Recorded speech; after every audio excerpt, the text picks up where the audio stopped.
Haleluya. Kita melanjutkan pengajaran ya.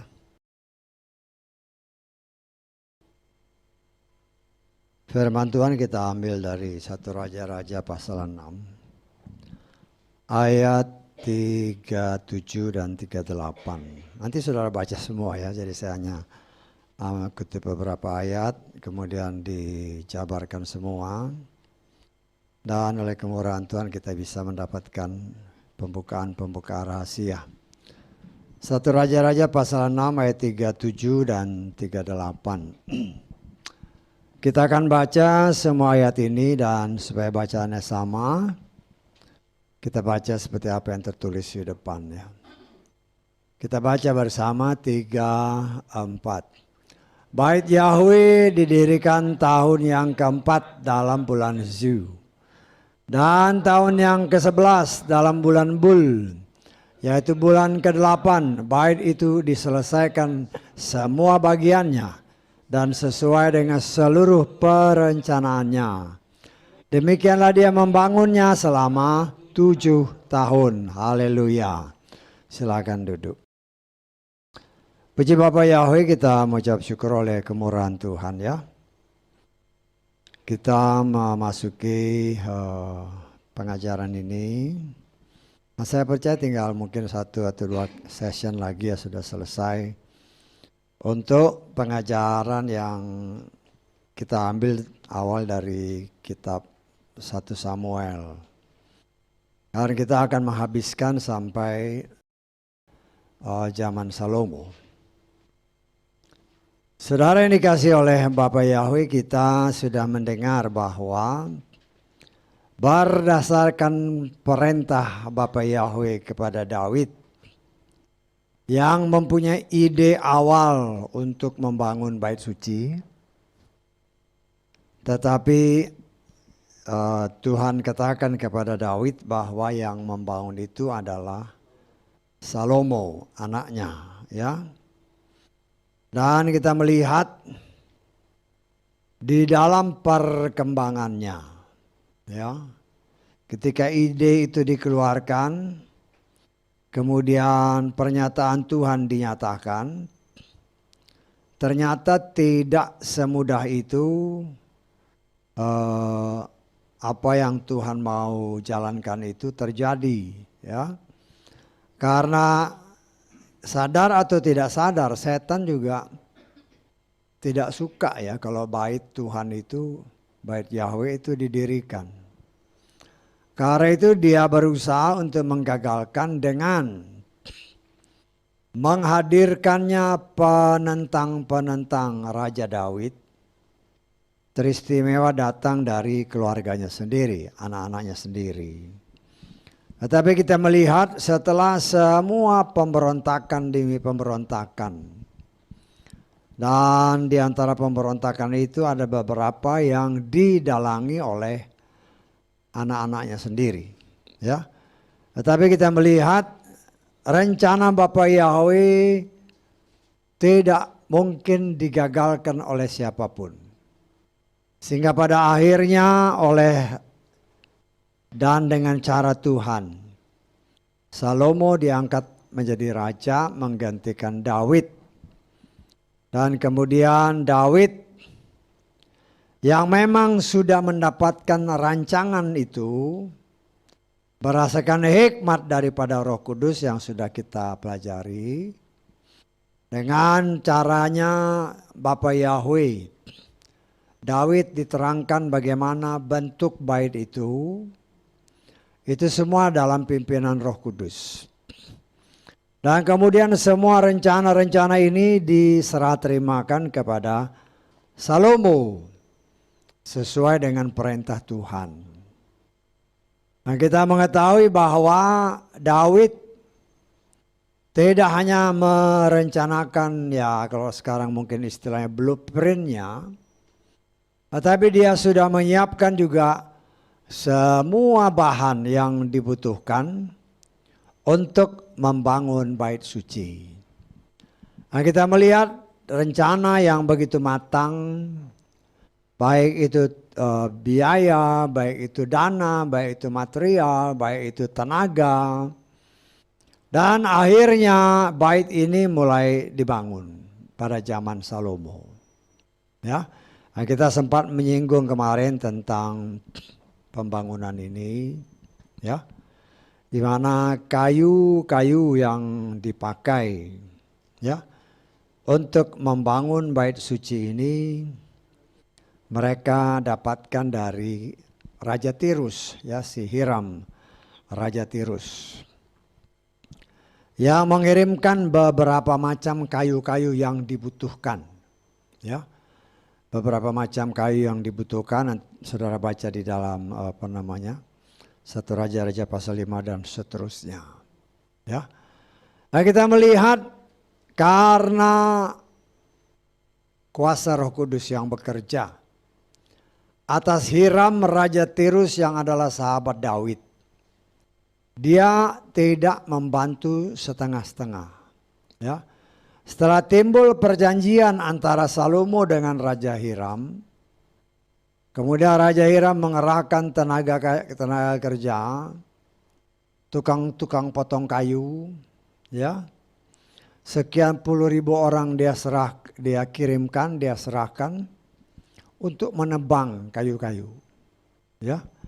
Setelah kayu-kayu ditebang, kemudian mulai diproses, ya. Kayu-kayu, balok-balok kayu, ya saudara bisa bayangkan lah zaman dulu, ya. Kurang lebih berapa tahun? Kurang lebih 2500 tahun yang lalu. Kan pohon-pohon masih banyak. Pohon-pohon juga besar-besar. Nah, kita bisa bayangkan seperti pernah kita coba membayangkan zaman Nuh. Nah, itu pun terjadi pada zaman Raja Salomo. Tapi saya percaya dengan hikmat yang luar biasa, kayu-kayu yang besar bisa dipotong menjadi papan-papan, ya, dengan ukuran-ukuran yang luar biasa, ya. Nah, kalau kita lihat zaman sekarang ya beda, ya. Kayu sebesar apapun, mungkin diameternya sebesar gedung ini, tetapi karena pakai mesin potong ya gampangnya serot, serot, serot, serot, langsung rata. Tetapi kita bisa bayangkan zaman dahulu dibutuhkan suatu upaya yang luar biasa untuk membentuk kayu, ya. Jadi dari pohon, ya, ya. Kayu itu adalah pohon yang sudah ditebang. Kalau pohon, ya pohon, tetapi belum ditebang, masih ada hubungan dengan tanah, ya. Nah, kita melihat di sini, ya, kita lihat secara jasmaninya dulu lah, ya. Kayu-kayu yang besar diolah sedemikian rupa, kemudian dibentuklah untuk menjadi bagian-bagian sesuai rencana, khusus untuk pembangunan bait suci. Terlebih khusus lagi untuk ruang kudus dan ruangan maha kudus, ya. Karena di dalam ruang kudus dan ruang maha kudus, semua itu dilapisi dengan emas. Semua tanpa kecuali, ya. Dan semua barang-barang perlengkapannya pun semua dilapisi dengan emas, ya. Nah, kita melihat gini bagaimana luar biasanya pekerjaan ini. Sehingga jangan heran apabila emas yang disiapkan oleh Raja Salomo, Raja Daud, orang tua Salomo, itu emasnya tontonan, ya. Tapi kita melihat cara Tuhan luar biasa, ya. Ruangan dibentuk, diproses sedemikian rupa, diukur sedemikian rupa, dan tidak langsung di tempat, ya. Karena dia harus sistem knockdown, ya. Nah, saudara bisa bayangkan karena firman Tuhan memang menyatakan. Kita baca lagi, ya. 1 Raja-Raja 6.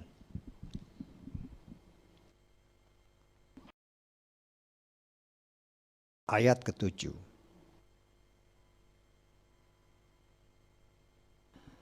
Bait itu ketika dibangun dengan batu-batu yang telah diolah, yang telah disiapkan sebelumnya. Sehingga tidak terdengar di bait itu bunyi palu atau kapak atau sesuatu perkakas besi selama pembangunan bait itu. Ya. Kalau kita membayangkan pekerjaan ini, ya, betapa luar biasanya hikmat yang diberikan. Kita ya kalau katakanlah kalau kita bangun yang jangan rumah lah kecil-kecilan mungkin kotak atau apa gitu kan. Ya. Lalu kita bangunnya harus pakai palu, harus pakai paku segala macam. Ya. Tetapi ini membangun bait yang bukan sembarangan ukurannya ya. Ukurannya luar biasa, panjangnya 60 hasta. Panjangnya 60 hasta. Satu hasta itu kurang lebih ya, setengah meter kurang lebih. Enggak persis setengah meter, 45, sekian lah. Tapi kita pukul rata setengah meter ya. 60 hasta panjangnya, lebarnya 20 hasta, tingginya 30 hasta. Ya. Lah itu dibangun harus disiapkan di tempat lain dulu. Di set up di tempat lain sudah oke semua. Baru dibawa ke lokasi yang sudah ditetapkan. Nah, di sana begitu ditaruh di lokasi, langsung klek jadi. Ngerti maksud saya? Ya. Nah, saudara bisa bayangkan itu 2500 tahun yang lalu. Kurang lebih. Apalagi sekarang. Saya tanggap. Ya. Ini peraturan berlaku terus ya. Apa yang Tuhan katakan kalau bangun tidak boleh ada suara palu segala macam. Nah saya percaya itu berlaku sampai saat ini. Dan kalau saat ini yang mungkin teknologinya bisa lah.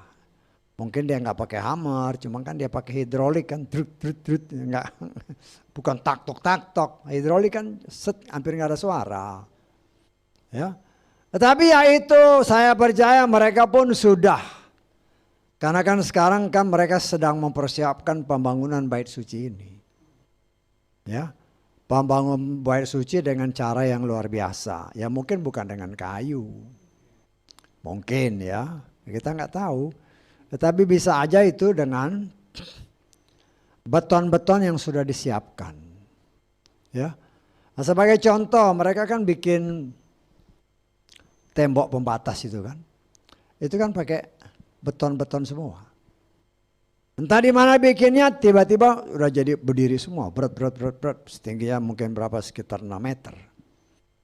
Sekeliling sehingga untuk mencegah orang-orang yang berusaha melakukan hal-hal yang jahat tidak bisa masuk sembarangan.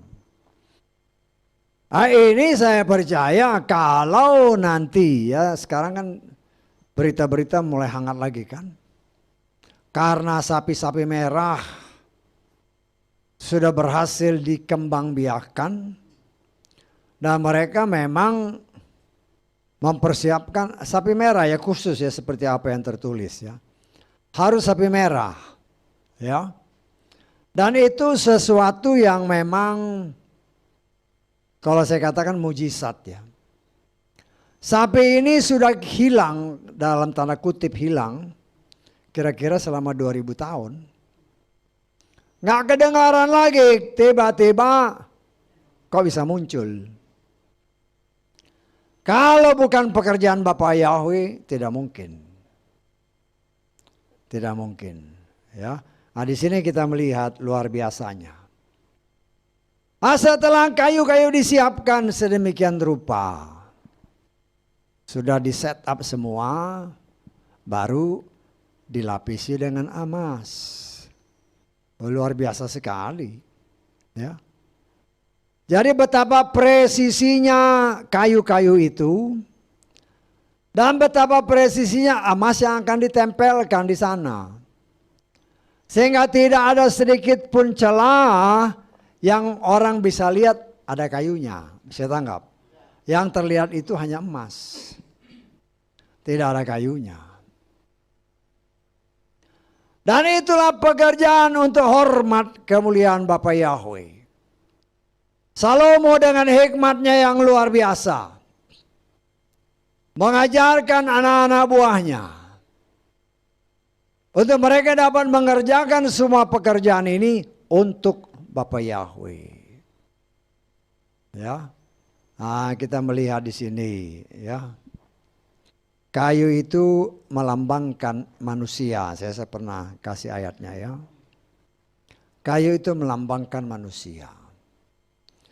Firman Tuhan menjelaskan kepada kita, saudara dan saya adalah baitnya Tuhan. Tempat Tuhan tinggal di dalam tubuh kita ini, ya.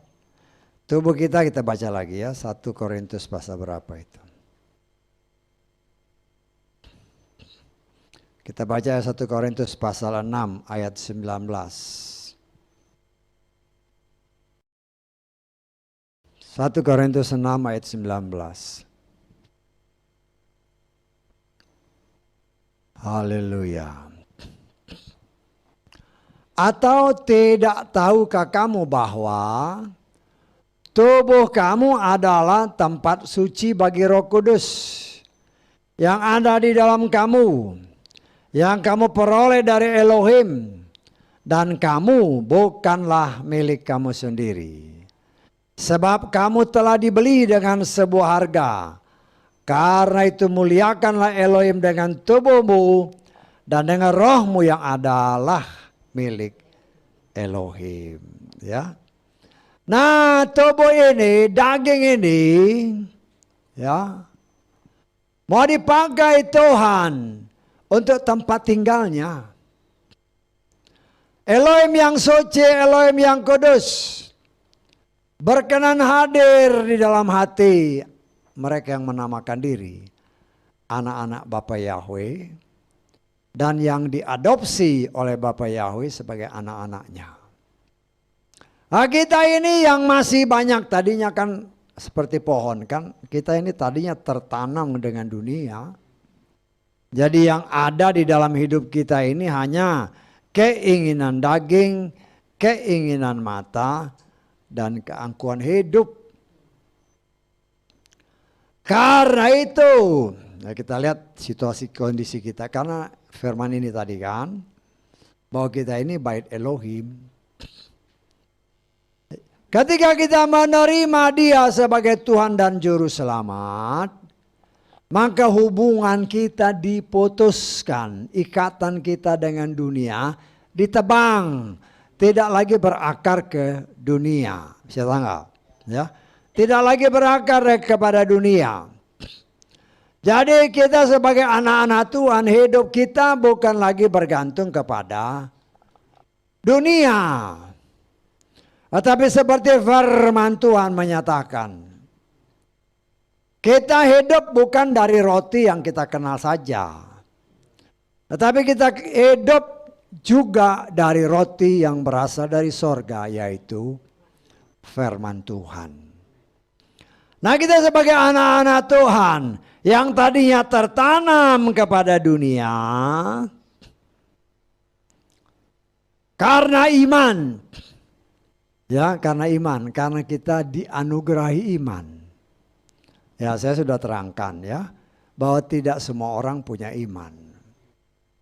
Dan saya sudah terangkan iman berdasarkan kitab suci kita adalah Yeshua. Masih ingat ya, dalam kitab Galatia. Ya.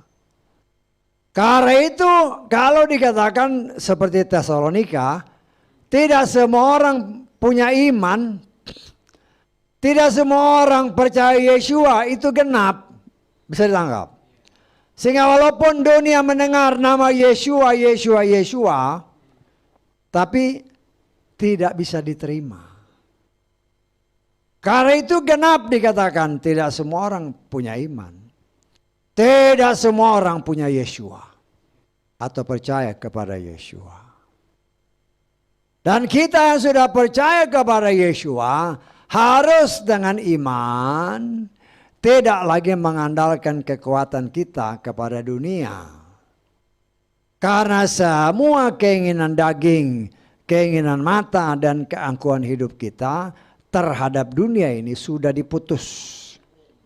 Saya tangkap, ya. Karena semua yang dari dunia itu tidak berkenan kepada Bapa Yahweh. Nah, kita sebagai kayu-kayu yang sudah diputuskan terhadap dunia, kita sedang diproses dengan cara Tuhan, dibentuk dengan cara Tuhan, sesuai dengan kehendak Tuhan, bukan sesuai kehendak kita. Karena itu ketika kita sebagai kayu diproses, ya mungkin dipahat lah, mungkin dikikir lah, mungkin diamplas lah. Kalau kayu itu bisa ngomong, teriak-teriak dia. Nah itulah kita. Kita mau dijadikan Tuhan sebagai tempat tinggal Tuhan.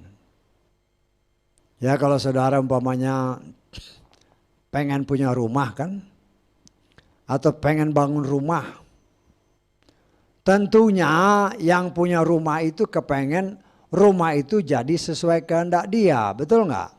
Bukan sesuai kontraktor. Demikian juga Bapak Yahweh, saudara dan saya adalah rumahnya. Dia mau rumahnya itu jadi sesuai kehendak dia, bukan kehendak kita. Saya tanggap, ya. Nah kita ya pasrah aja. Ketika kayu ini, ketika daging ini diproses oleh Tuhan. Kalau kepanjangan dipotong, digergaji. Kalau ketebalan dipotong, dikat. Kemudian supaya punya lengkungan yang baik, diamplas. Oh itu buat daging sangat sakit. Itulah yang sedang Tuhan kerjakan dalam hidup saudara dan saya. Dan saat ini, mungkin kalau saudara pernah bangun rumah ya. Ya kita pernah bangun rumah. Ya apalagi ya istri saya kan dia kalau bangun rumah kalau bangun gedungnya cepet. Betul nggak?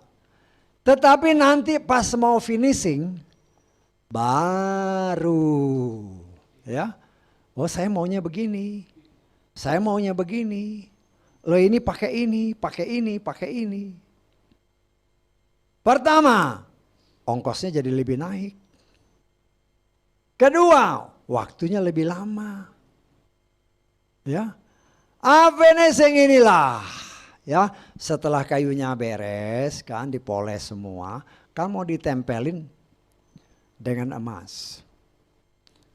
Ya, karena firman Tuhan ngomong begitu, kita lihat ya.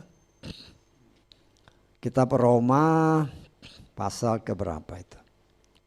Pasal ke-8. Ayat 30. Mereka yang telah dia tetapkan sebelumnya, mereka juga telah dia panggil. Mereka yang dia panggil, mereka juga dia benarkan. Nah perhatikan yang terakhir ini. Dan mereka yang telah dibenarkan, mereka juga akan dia muliakan. Kayu, kalau sudah dibentuk kayu aja, ya. Harganya akan beda jauh kalau kayu itu ditempelin emas. Betul nggak? Harganya bisa berpuluh-puluh kali naiknya. Nah saudara dan saya ini sudah dipanggil, dibenarkan, diproses oleh Tuhan. Dan Tuhan mau memuliakan kita dengan apa? Ditempelinya emas. supaya kita lebih berharga di mata Bapa Yahweh. Karena memang di dalam satu rumah, ya kalau saudara punya rumah gitu kan, ada barang yang harganya bagus, ada yang harganya ya biasa-biasa.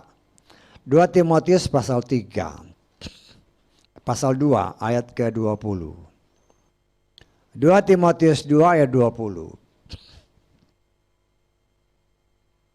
Di dalam rumah yang besar, tidak hanya terdapat bejana emas dan perak, tetapi juga kayu, tanah liat, dan beberapa memang sebagai yang berharga, tetapi beberapa tidak berharga. Bisa tangkap maksudnya? Nah, kita sebagai orang-orang pilihan Tuhan, Tuhan mau kita dimuliakannya. Sehingga bukan saja kita dipoles dari kayu menjadi kayu yang mulus, tidak. Ya. Tetapi Tuhan mau kita benar-benar harganya naik. Silakan, harganya naik. Setelah dipoles, dia muliakan, dia mau kita ditempel dengan kemuliaan Tuhan, yaitu emas yang berasal dari Bapa Yahweh. Nah, tetapi untuk semua itu kan ada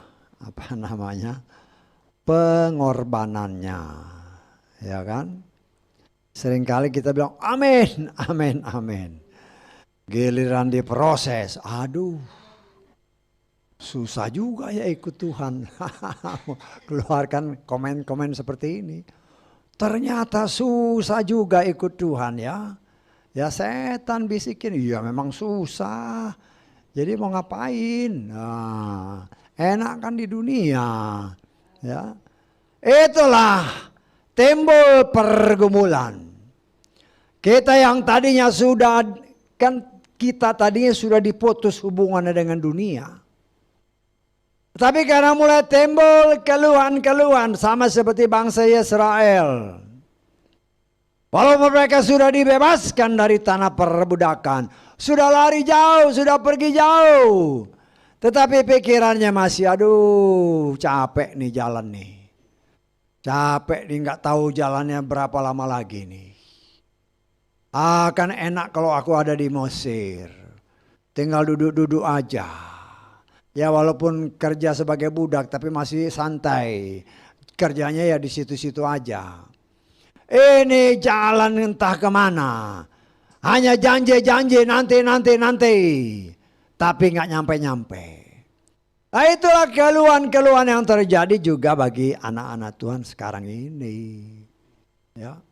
Oh waktunya sudah dekat. Sudah dekat tapi kok nggak datang-datang Tuhan kan gitu. Saudaraku yang dikasihi oleh Bapa Yahweh.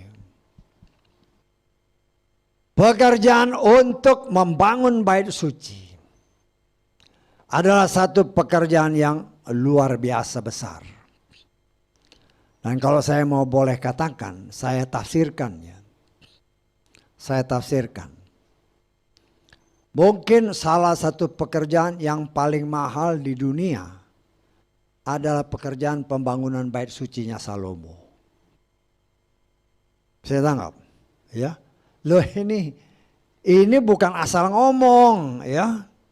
Ini ada sebabnya kenapa saya berani ngomong bahwa biaya yang dibutuhkan untuk membangun bait suci zaman Salomo itu harganya luar biasa ya. Kita ulangi sedikit ya. Di dalam 1 Tawari 22. Kita baca ayat 14 ya. Lihatlah dalam kesusahanku untuk bait Yahweh. Aku telah menyediakan 100.000 talenta emas, 1.000.000 talenta perak, tembaga dan besi yang tidak tertimbang beratnya, karena berlimpah-limpah. Aku telah menyediakan kayu-kayu dan batu-batu, dan engkau harus menambahkan atasnya, dan seterusnya. Nah, kalau kita kalkulasi harganya, ya, 100.000 talenta. Satu talenta itu kurang lebih 34 kilo. Ya, satu talenta. Jadi kalau 100.000 dikali 34, itu kira-kira 3,4 juta kilo. 3,4 juta kilo. 1 ton itu 1.000 kilo. Jadi kira-kira 3.400 ton. Ya, tapi kalau kita mau hitung main-mainan dengan duitnya, ya, 3,4 kilo, 3,4 juta kilo. Kalau kita mau jadiin gram, dikali lagi 1.000. Ya, jadi 3,4 juta ditambah 0 lagi 3. Ya, itu gram. Kalau 1 gram, ya kita ambil gampangnya aja 500.000 lah.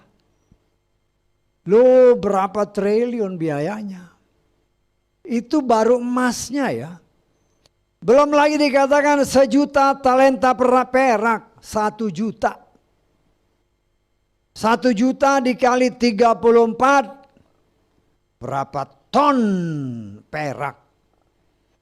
Dan 1 gram perak berapa? Saudara bisa bayangkan. Belum lagi tembaga, besi tembaga tidak tertimbang. Karena saking banyaknya. Ya. Kita melihat di sini sangat luar biasa biaya yang dibutuhkan untuk membangun bait suci. Demikian juga saudara saya adalah bait sucinya Tuhan. Di mana sesuai firman Tuhan, Tuhan mau tinggal dalam hati saudara dan saya. Dan harganya berapa? Kan firman tadi kan jelas dikatakan. Saudara tangkap nggak tadi itu?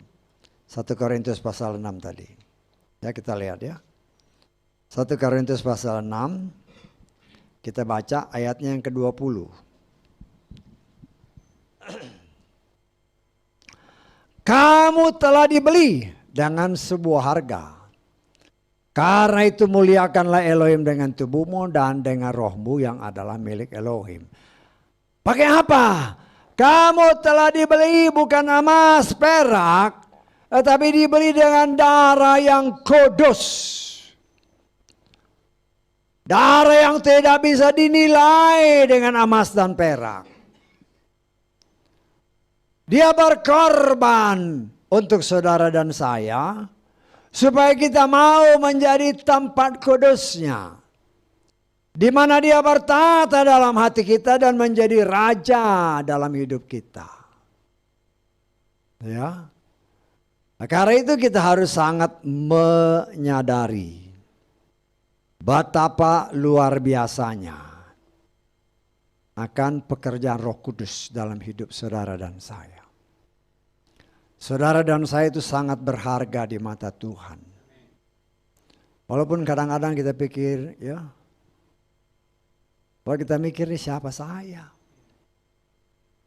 Siapa kita? Tetapi kita melihat karena engkau dan saya adalah biji matanya Bapa Yahweh. Adalah tempat di mana Yahweh bertakhta. Ingat ya, Yahweh bertakhta. Kalau Yahweh ada di dalam hati kita, apa ada setan? Loh, hati-hati kalau ingat itu ya. Karena banyak orang-orang meragukan hadirat Tuhan dalam hidupnya.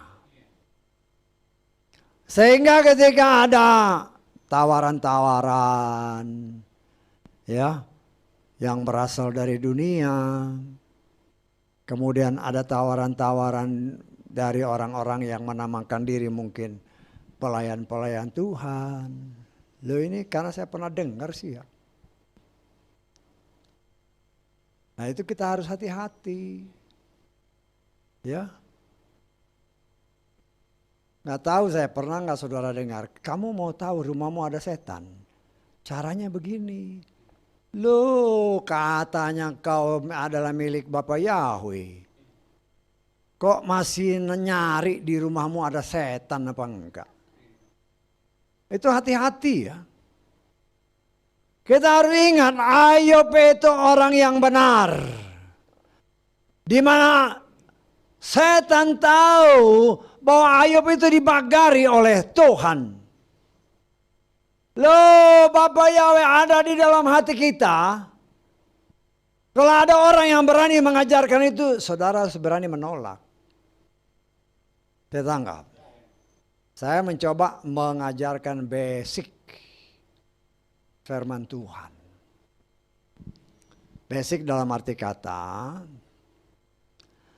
kalau ada orang yang mau coba-coba, ya basicnya aja. Ya beberapa hari saya dengar ada ya salah satu kita kan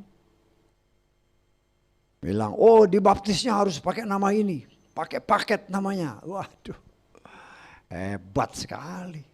Ya, kebetulan saya dikasih tahu kan ya, saya ngomong aja. Ya. Tapi kemudian saya dengar, oh sudah dijawab. Apa jawabnya? Ada tertulis, itu basicnya ya. Ada tertulis. Jadi kalau ada orang di luar sana harus begini, harus begini, harus begini.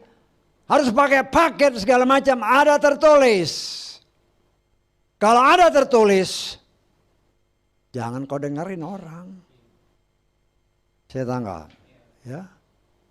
Mau pakai A, pakai ini, lu jangan tambahi dan jangan kurangi firman. Ya. Karena itu saya mau ucap syukur ya, saya dengar ya ada yang mulai tergerak untuk membuat satu apa ya? Saya agak kurang sreg kalau bilang renungan ya. Ya semacam tulisan lah tentang penguraian firman berdasarkan apa yang mereka dapat dari Tuhan. Karena begitu kita dapat, kita tulis. Ya kalau kita, saudara pasti alami. Ketika engkau nulis, baru tahu sukar juga. Untuk menemukan kata-kata yang tepat. Karena kata-kata itu tidak boleh bertentangan dengan firman. Tetapi satu hal yang harus kita ingat, satu keuntungannya adalah ketika engkau baca, ketika engkau tulis untuk menggambarkannya, di situ tertanam dalam hatimu, itulah dasar. Sehingga ketika ada orang yang, oh harusnya begini, harusnya begini, ada tertulis. Saya tanggap. Sehingga kita tidak akan pernah bisa tergoyahkan dengan berbagai macam teori-teori di luar sana. Harus pakai paket ini, pakai itu. Loh, ajar yang benar. Karena zaman sekarang ini, yuk kan firman Tuhan udah kasih tahu. Penyesat itu dari dalam, bukan dari luar. Itu orang-orang yang pasti luar biasa, mulutnya manis, tetapi racun di dalamnya. Karena sudah memakai firman yang ditambah-tambah dan dikurang-kurang. Ya, harus hati-hati. Harus berhati-hati. Puji Bapak Yahweh. Nah, inilah kita. Saya mengucap syukur. Kemarin kalau nggak salah ya. Ya kemarin sore. Kalau nggak salah sore. Saya lagi nyapu-nyapu halaman. Itu kerjaan gembala ya kayak gitu. Setiap hari kotor terus. Ya. Ya, saudara bisa tangkap artinya nggak? Lah itulah kerjaan gembala, ngebersihin terus. Bukan hanya dibersihin, dikumpulin, dibakar, dihabisin. Kotoran-kotoran yang nggak bener. Nah, tapi kan kita komunikasi juga mengucap syukur. Wih, ada sesuatu yang bagi saya, sesuatu yang ya saya percaya itu dari Tuhan yang boleh oleh kemurahan Tuhan dibagi-bagi. Bagi kita jemaat yang ada bergabung beribadah di dalam gedung ini, dan kalau ada umat Tuhan yang di luar sana mendengar, biar mereka ngerti. Karena ini basic. Saudara mungkin pernah mendengar ya buku-buku yang terbit sekarang ini kan. Buku Henoh, buku Yasar. Pernah dengar nggak itu? Ya.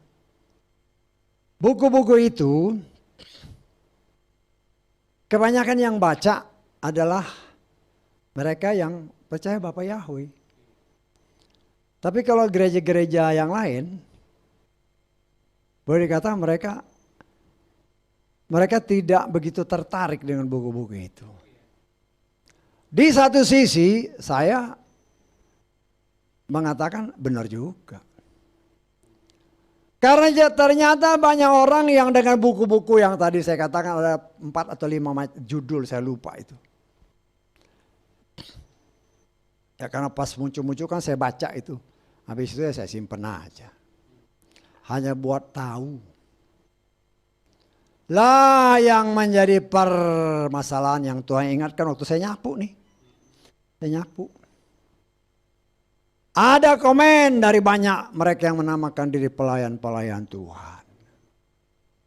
Buku-buku ini adalah kitab-kitab yang disembunyikan berdasarkan kitab Daniel. Saya tanggap. Pernah dengar itu?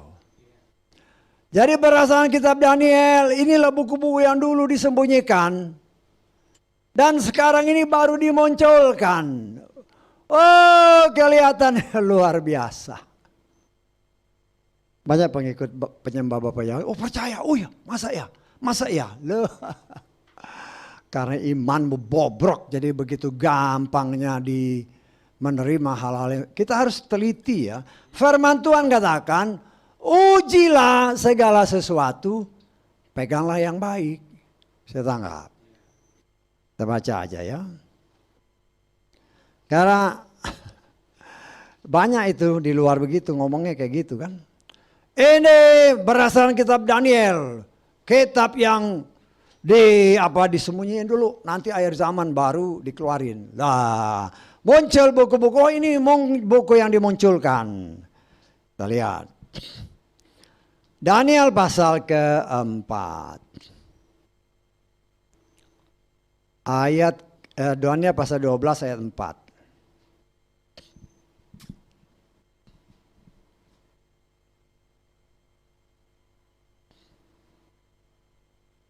Tetapi engkau, hai Daniel, sembunyikanlah segala firman itu, meteraikanlah kitab itu sampai pada akhir zaman. Banyak orang akan berlari kian kemari dan pengetahuan akan bertambah. Ini dasarnya. Kita lengkap ke ayat ke 9, 10. Nanti saya jelaskan ya. Dan dia berkata, pergilah Daniel, sebab firman akan tertutup dan termeterai sampai akhir zaman. Banyak orang akan dibersihkan dan disucikan dan dimurnikan. Namun orang-orang jahat yang akan berbuat jahat dan tidak seorang pun dari orang jahat akan memahaminya. Tapi orang bijaksana akan memahaminya. Inilah dasar. Sehingga banyak orang di luar sana. Ya karena diajarin sama gembala-gembalanya. Ya saya ngomong belak-belakan aja, gembala-gembalanya main. Ini kitab yang dahulu disembunyikan berdasarkan kitab Daniel.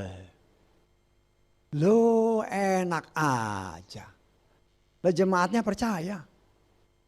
Banyak orang yang percaya ya. Kalau kita lihat judulnya aja ini. Judulnya Daniel itu akhir zaman. Hampir semua kitab-kitab itu tidak berbicara tentang akhir zaman dengan detail. Saya tangkap. Hampir semua buku itu. Kok buku itu dibilang, ini Daniel berbicara tentang akhir zaman. Buku-buku itu, ya salah satu yang saya paling ingat itulah. Yitzhak dipersembahkan, Ismail ada. Lah, melanggar Torah dipercaya sebagai buku yang disimpan pada zaman Daniel. Ya, nah, kita harus tahu, saya katakan kita harus tahu basicnya. Dasarnya apa? Ya, saya menentang ya. Kalau ada pelayan-pelayan Tuhan menyatakan ini kitab yang disembunyikan pada zaman Daniel, saya menentang. Saya katakan itu tidak benar. Pertama, karena banyak buku-buku itu bertentangan dengan Torah. Kalau bertentangan dengan Torah, ada tertulis dosa adalah pelanggaran terhadap Torah. Dan banyak yang tidak benar. Bagaimana mungkin mereka yang menamakan diri orang-orang percaya kok bisa menyatakan ini kitab yang disembunyikan? Karena itu saya katakan salah satu alasannya ya, dia bertentangan dengan Torah. Ada kan banyak itu buku kan, tapi ada beberapa yang bertentangan dengan Torah. Saya katakan itu tidak buku yang atau bukan buku yang dikatakan disembunyikan. Bukan. Kedua, kita nggak tahu siapa yang nulis. Tidak ada penulisnya. Memang judulnya Henoh. Tetapi harus jadi pertanyaan, Henoh yang mana? Henoh itu ada dua ya. Henoh anaknya Kain atau Henoh anaknya dari keturunan Adam, yang mana? Jadi jangan sampai kita tertipu. Semuanya itu harus jelas. Nah, saya harus katakan begini, ada sebabnya. Firman Tuhan itu harus turun dari orang Yahudi. Daniel itu orang Yahudi pertama. Daniel itu orang yang sangat dikasihi. Kedua, ya kita lihatlah ya. Supaya jangan, Daniel pasti orang Yahudi karena dia kan orang Yehuda yang dibuang ke Babylon. Saya tangkap ya, jadi nggak perlu saya jelaskan lagi. Tapi kalau dia dikasih, kita lihat dalam Daniel pasal 9. Ayat ke 23. Dalam permulaan permohonanmu firman keluar. Dan aku datang untuk menyatakannya. Perhatikan karena apa? Engkau sangat dikasihi. Saya tangkap. Ini alasan kedua. Pertama, dia orang Yahudi. Kedua, dia tertulis orang yang dikasihi. Saya tangkap. Yang ketiga, harus ada alasannya yang kuat. Ya. Daniel adalah salah seorang nabi yang memperoleh kasih karunia Tuhan. Sehingga melalui dia, Tuhan membuka rahasia yang luar biasa sampai munculnya Mesias. Bisa ditangkap? Sampai munculnya Mesias. Kita baca lagi. Ya. Kita baca Daniel 9 ayat ya kita baca agak panjang lah, nggak apa-apa ya. 24 sampai ke 27. Supaya saudara ngerti bahwa kepada Daniel ini diberikan kasih karunia sehingga disingkapkan rahasia-rahasia tentang bangsa Israel sampai kepada akhir zaman, walaupun akhir zaman tidak semuanya. Saya tangkap. Karena nanti kita harus mencari persamaan. Siapa orang yang mendapat kasih karunia untuk membuka rahasia ini sesuai dengan kitab Daniel tadi yang menyatakan bahwa kitab itu disimpan. Dan orang ini harus menjabarkan atau mendapat kasih karunia Tuhan tentang akhir zaman dengan detail. Bisa ditangkap. Dan buku-buku itu tidak ada satupun yang menjelaskan secara detail. Karena itu saya bilang itu bukan buku yang dikatakan di dalam kitab Daniel. Ya, kita baca ayat 24 mulai. 70 pekan telah ditetapkan atas bangsamu. Perhatikan baik-baik. 70 pekan untuk bangsa Israel. Jadi bukan bangsa yang lain. Bisa ditangkap. Jadi jangan campur aduk. Jadi ini nubuatan ini hanya untuk bangsa Israel. Dan atas kotamu yang kudus untuk melenyapkan pelanggaran dan untuk mengakhiri dosa.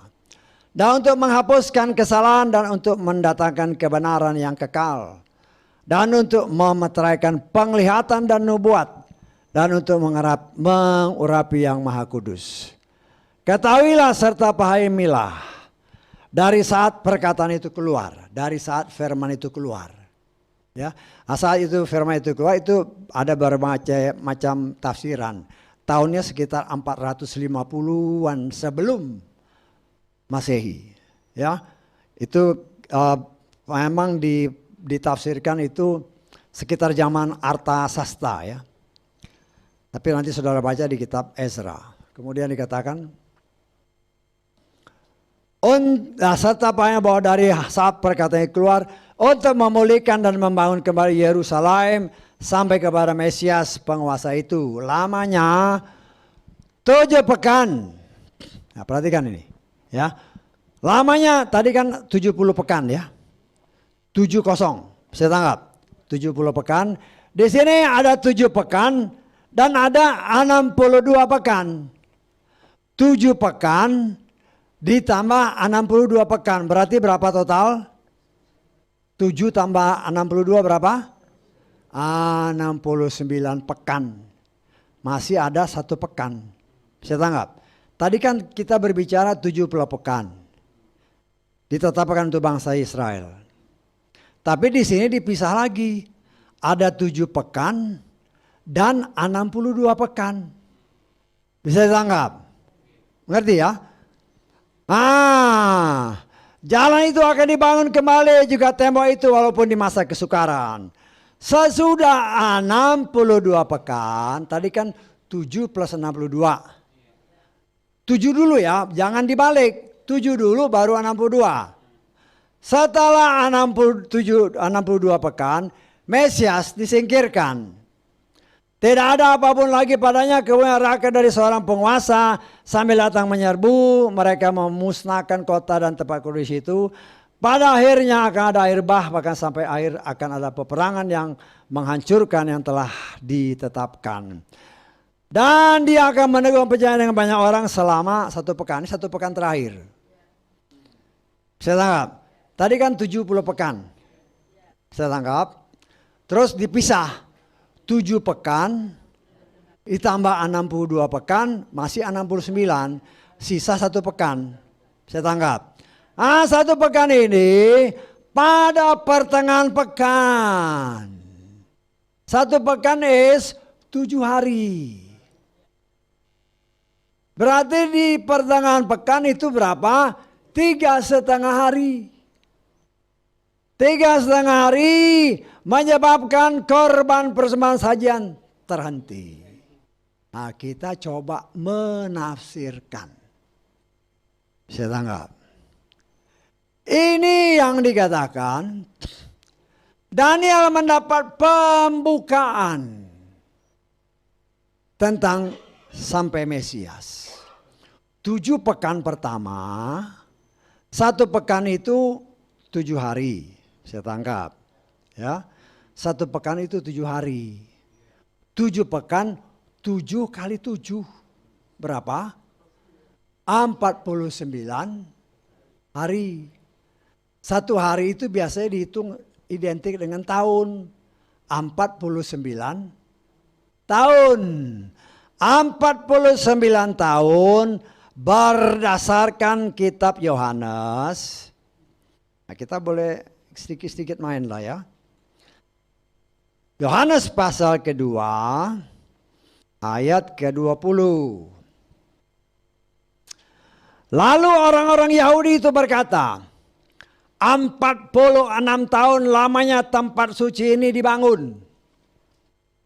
Tadi berapa? 7 pekan. 7 kali 7 berapa? 49 hari, 49 tahun. Tetapi berdasarkan kesaksian orang Farisi, 46 tahun dia dibangun. Bisa tangkap? Itu dibangun. Jadi kenapa di situ 49? Persiapkan tadi dibilang persiapan. Saya tanggap. Jadi itu digenapi untuk 7 pekan yang pertama. Saya tanggap. Itu yang dibuka Tuhan kepada Daniel. Kemudian 62 pekan. Sejak keluarnya itu tanda itu yang setelah 7 pekan, setelah kurang lebih 50 tahun setelah keluar itu, muncullah Yeshua.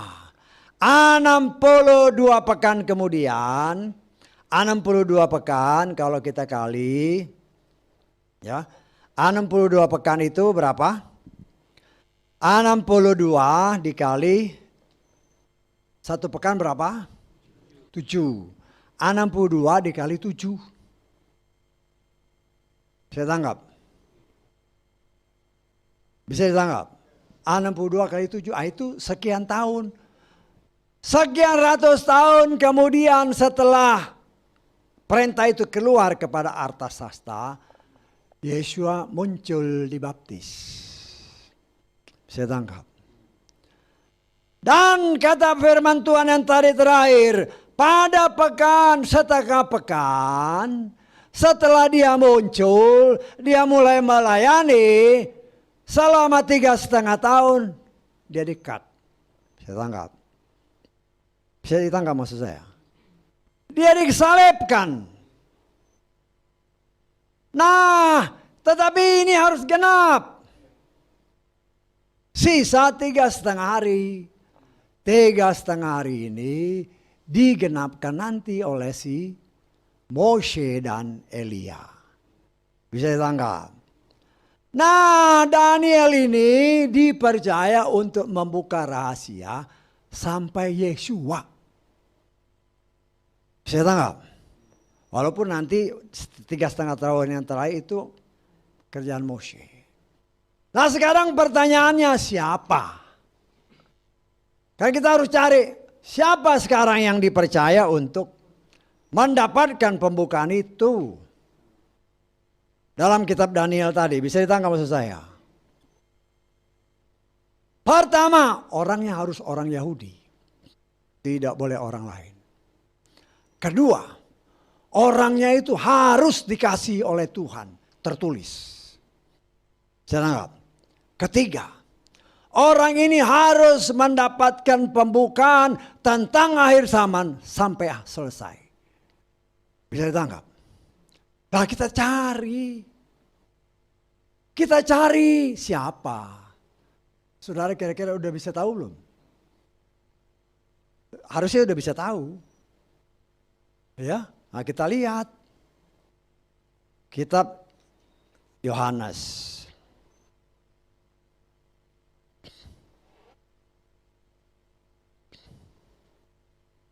Saya sendiri kaget ya waktu Tuhan buka, loh, oh ternyata iya Tuhan. Itulah cara Tuhan. Makanya kalau saudara nyapu di rumah, jangan mikir yang lain. Komunikasi sama Tuhan. Saya dapat lagi nyapu halaman itu. Ya. Kita lihat. Yohanes 13 ayat 23. Seorang dari antara para muridnya yang duduk bersandar di dada Yeshua. Ia adalah siapa? Orang yang Yeshua kasihi. Daniel tadi orang yang dikasihi. Betul? Yohanes adalah orang yang dikasihi. Kita lihat di dalam Yohanes 21 ayat 20.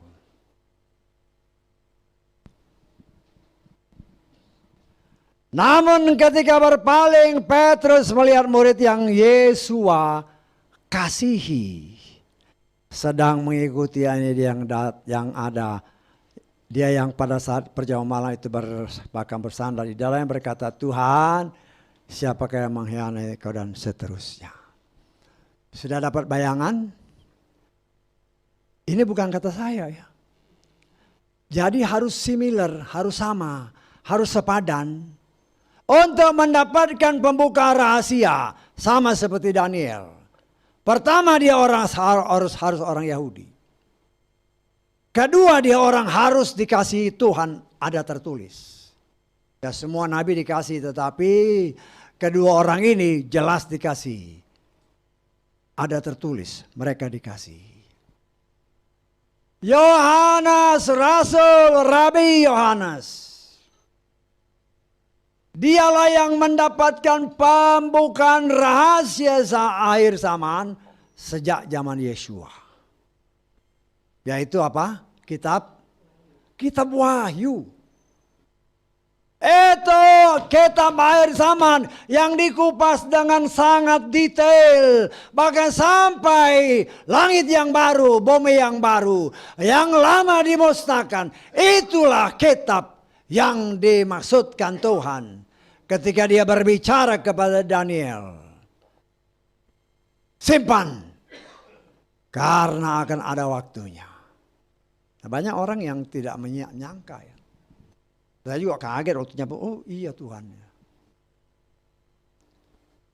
Itulah Yohanes, rasul yang dikasihi oleh Tuhan. Dia yang mendapatkan pembukaan rahasia sejak Yeshua. Semua rahasia. Dari zaman 7 gereja, zaman Efesus sampai zaman Laodikia. Itu dibuat secara rinci. Apa yang akan terjadi pada akhir zaman. Termasuk zaman gereja terakhir, gereja Laodikia.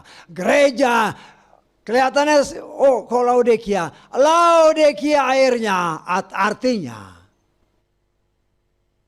hak asasi manusia. Persamaan hak. Loh ini kan zaman sekarang kan. Saya mau khotbah. Enak aja dilarang-larang kata perempuan-perempuan. Padahal tertulis. Kalau perempuan jangan ngomong. Tetapi kan ada juga orang, loh gak apa-apa. Itu ada sebabnya, ada sejarahnya loh. Ada tertulis. Hak asasi manusia. Aku mau kawin sesama jenis, memang kenapa? Itu terjadi. Dibuka dengan sangat gamblang. Bahkan sampai saat-saat ketika dunia ini mau dimusnahkan.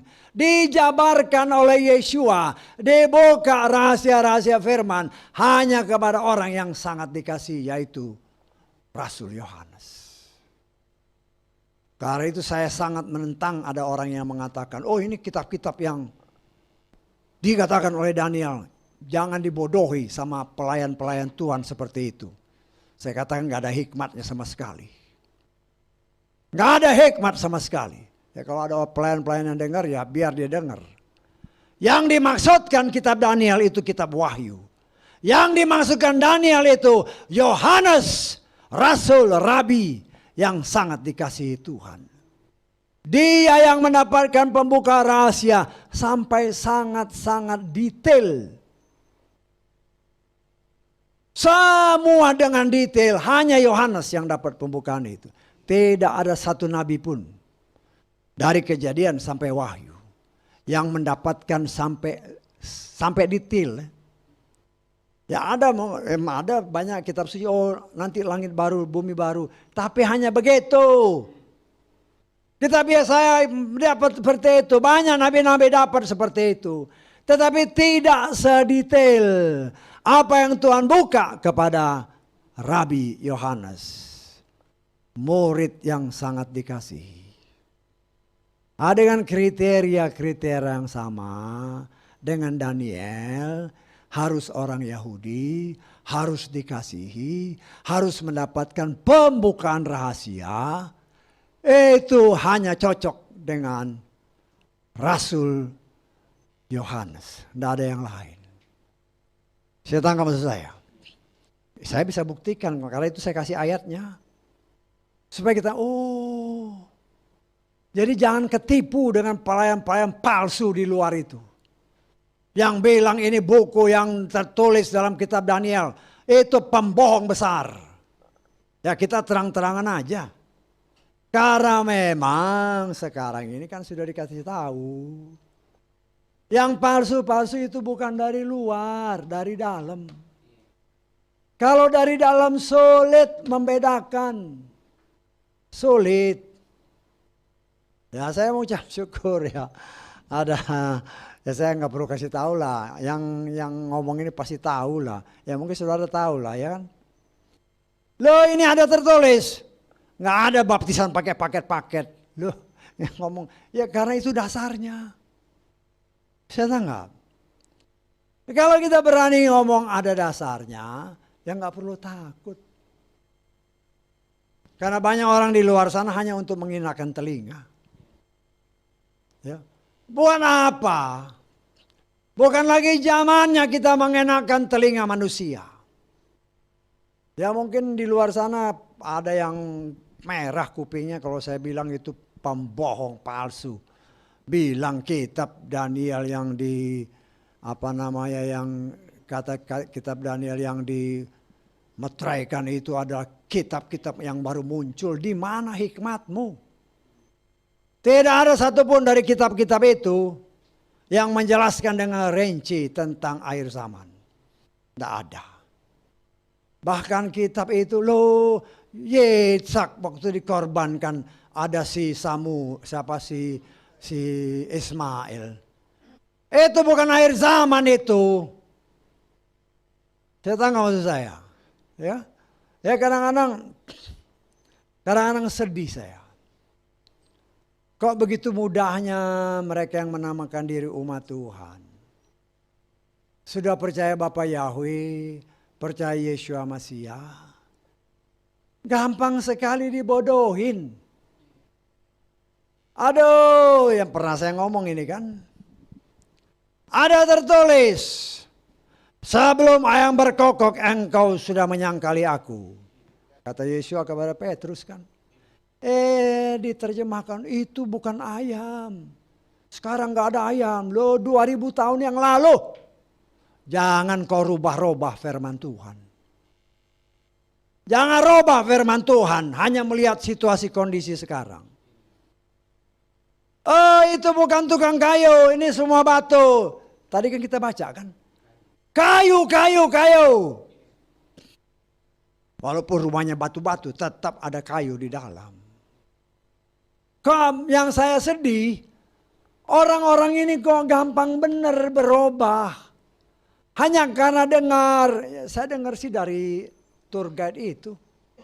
Kok dari tour guide, engkau anggap kata-kata yang lebih berharga daripada firman Tuhan. Bertobat kau. Bertobat pelayan Tuhan yang bisa ngomong kayak gitu. Enak aja firman Tuhan merubah-rubah. Dan sayangnya anak-anak Tuhan, percaya. Pelayan Tuhan kayak gitu kau ikuti. Hati-hati kau. Nah kita ngomong belak-belakan aja. Ya. Karena kita semua mau selamat. Tuhan sudah berikan semua ini. Tuhan sudah lepaskan engkau dari ikatan dunia. Kau masih begitu gampang terpengaruh dengan bojokan-bojokan nabi-nabi palsu, pelayan-pelayan palsu, pendeta-pendeta palsu. Ngomong mulutnya pintar, tetapi firman ditambah-tambah, dikurang-kurang. Penyesat akhir zaman. Dan kau kalau punya gembala seperti itu, tinggalkan itu. Ya saya ngomong belak-belakan, tinggalkan gembala yang menyesatkan engkau. Kalau kau mau selamat, jangan terikat kakimu dengan gembala-gembala seperti itu, pembohong. Yang hanya mulutnya manis, tetapi menyesatkan karena firman ditambah dan dikurangi. Bukan 1-2 orang ya, banyak. Sayangnya kok begitu mudah ketipu anak-anak Tuhan. Karena itu di tempat ini saya mengajarkan kepada saudara. Taulah basicnya. Sehingga ketika ada bisikan dari orang, oh ada tertulis seperti ini. Saya tanggap. Saya mau ucap syukur ya. Saya dengar jemaat yang membalas menjawab seperti itu, saya mengucap syukur. Ada satu kebanggaan, engkau benar. Karena engkau berpegang kepada kebenaran. Tidak berpatok, oh ini kata gembala ini, gembalamu ngawur. Gembalamu ngawur. Dan dijawab oleh jemaat dengan benar. Ya walaupun saya nggak tahu siapa orang itu. Nah, tapi ada orang yang ya mungkin dulu pernah di sini ya. Tapi orang mungkin gembalanya itu nggak tahu kalau siapa perempuan itu. Perempuan itu jahat di sini. Ya. Masuk main roba-roba apa yang sudah jadi bagian kita, main dia roba-roba. Lo kayak begitu didengerin. Lo hati-hati. Itu mulut ya racun di dalam gereja. Ngomong sana ngomong sini, ngadu domba. Saya sangat sedih. Kalau ada orang-orang gembala-gembala dengerin mulut kayak gini. Kalau nggak tahu aja siapa dia. Ya saya kadang-kadang berdiam diri aja. Saya lihat, aduh kasihan banget ya orang.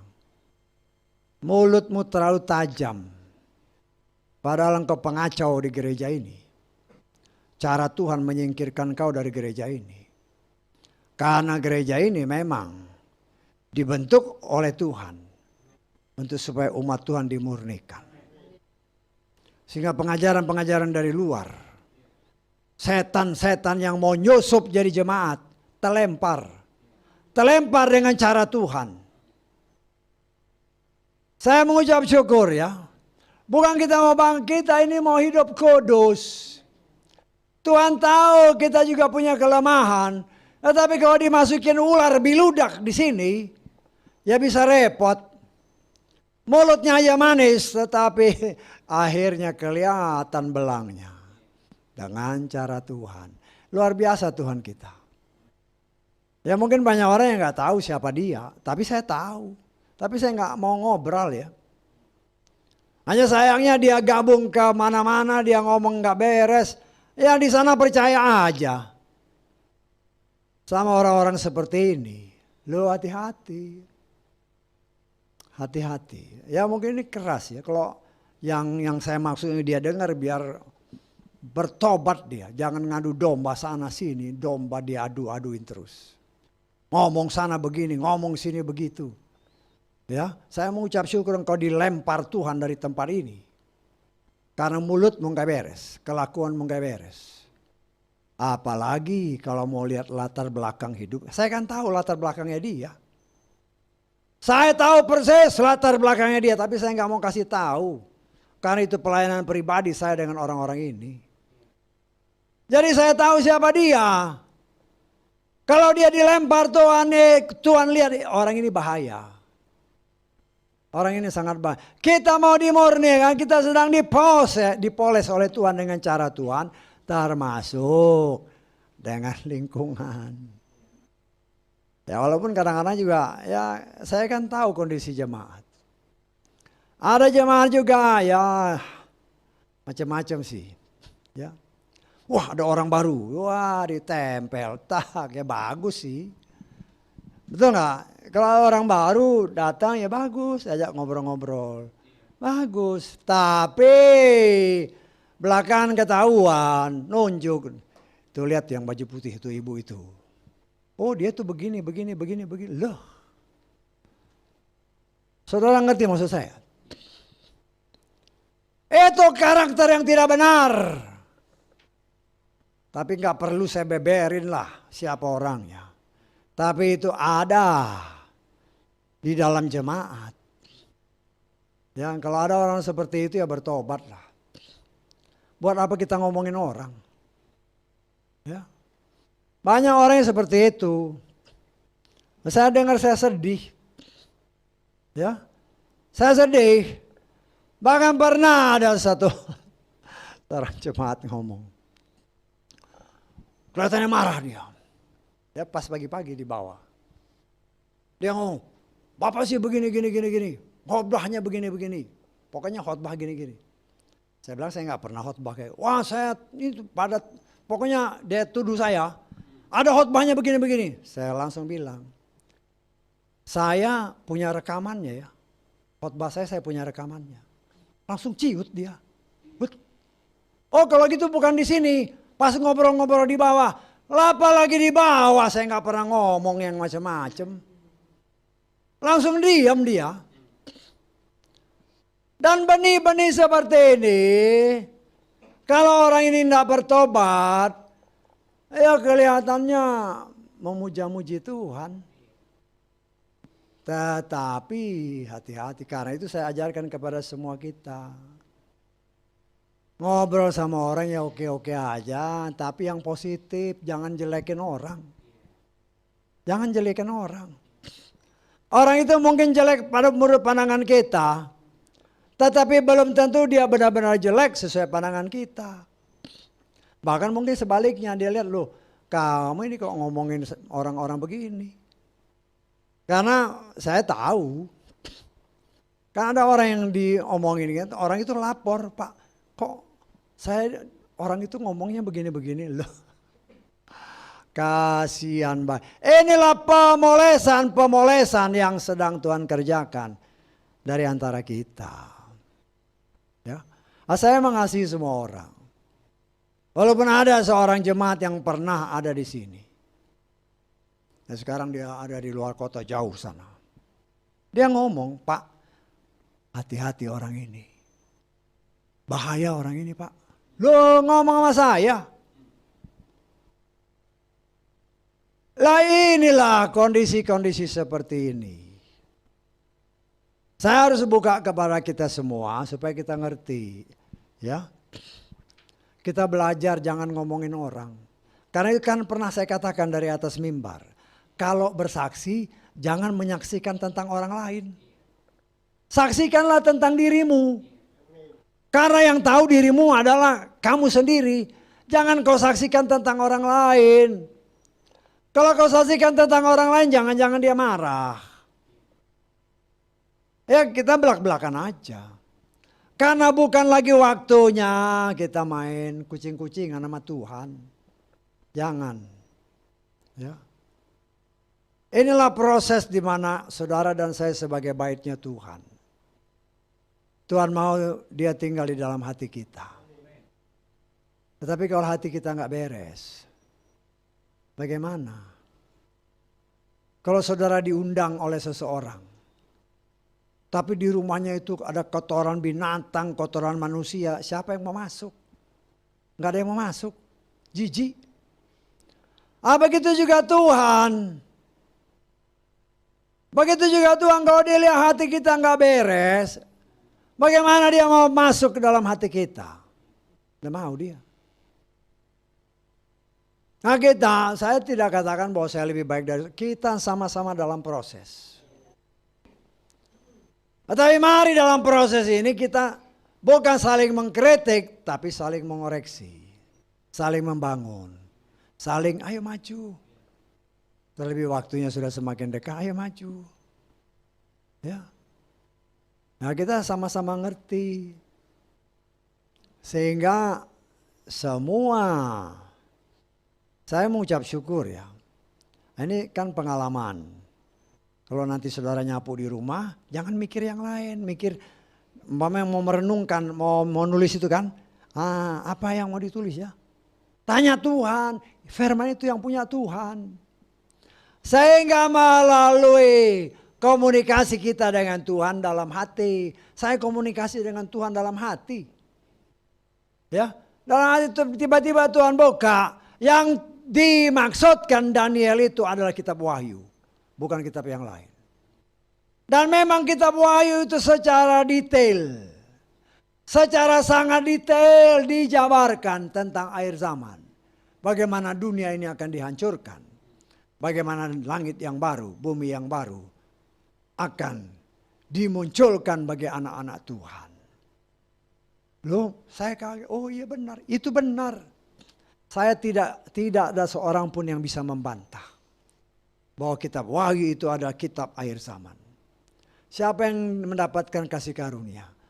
Orang yang dikasihi oleh Yeshua. Lah kita kan mau dikasihi. Yesus berkata, kalau engkau mengasihi aku, lakukan firmanku.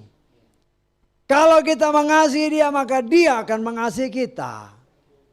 Kalau dia mengasihi kita, ketika kita menulis untuk membangun orang lain, dia buka. Chat. Ya satu-satu kalimat dibuka. Ya masalah-masalah yang simple. Umpamanya baptis, apa sih baptis? Ya. Bukan kita saling mengingat ya. Baptis. Apa tuh baptis? Lo cari. Kan sekarang ada tuh alat kecil tuh Google baptis itu artinya apa? Cari. Sehingga dengan demikian kita membangun diri kita dan membangun orang lain tidak mudah tertipu dengan orang-orang yang seperti saya katakan tadi. Karena memang akhir zaman ini penipu-penipunya canggih. Kalau kita tidak hati-hati, sangat berbahaya. Karena itu mari saudaraku, ingat saudara dan saya adalah baiknya Tuhan. Tuhan sedang memuliakan kita. Dia mau nempelkan emasnya. Tetapi bagaimana mau ditempel emas? Ini kayunya aja belum beres. Kayu itu akan ditempelkan emas. Kalau kayunya udah selesai, udah dipoles, udah licin, tinggal ditempel. Dimuliakan oleh Tuhan. Karena itu mari, Tuhan sedang mengerjakan ini. Ya. Nanti akhirnya kita akan lihat. Ya. Jangan sampai nanti akhir ternyata masih kayu yang kelihatan. Kalau kayu yang kelihatan ya kan itu nanti diuji di api. Habislah, rugi.